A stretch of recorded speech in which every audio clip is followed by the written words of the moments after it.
क्या नाम है बेटे का? मुर्तज़ा जवेद, मुर्तज़ा जवेद। कहाँ से आप आए हो? फैसलाबाद। तो यहाँ क्या लेने आए आप? Wheel chair wheel chair. आपके पास पहले व्हील चेयर नहीं है? नहीं, किसी दी सीढ़ी थी, उन्होंने अच्छा। वापस ले ली मेरे को। अच्छा। थोड़े दिन वास्ते दी थी। अच्छा, तो अब आपको व्हील चेयर की ज़रूरत हाँ। है। ये मजदूरी कैसे हुई? पैप गिर गया सी लोहे दा ना ऊपर। अच्छा। काम करते हैं अच्छा अच्छा। ते ਉਹਦੇ ਨਾਲ रीढ़ दी हड्डी पहले टूट आप गई। बचपन से ठीक थे? हाँ जी बिल्कुल। अच्छा, ये हादसा हुआ है हाँ आपके जी, साथ जिसकी 2 वजह से साल मजबूरी पहले, होगी? 2 साल अच्छा पहले। बेटा, अल्लाह पाक आपके लिए आसानियाँ करे। लाएं जी प्यारे बेटे के लिए व्हील चेयर लेके आएँ।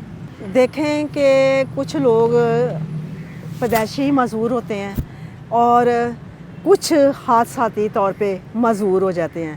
इस बेटे की भी कुछ कहानी इस किस्म की है कि ठीक ठाक था ये बेटा और उसके साथ कोई हादसा हुआ और ये मजबूर हो गया। तो ये आपको अब व्हील चेयर मिल रही है, कैसा लग रहा है? अब आसानी हो जाएगी बेटे के लिए, हैं? और ये भी मेरे बेटे के लिए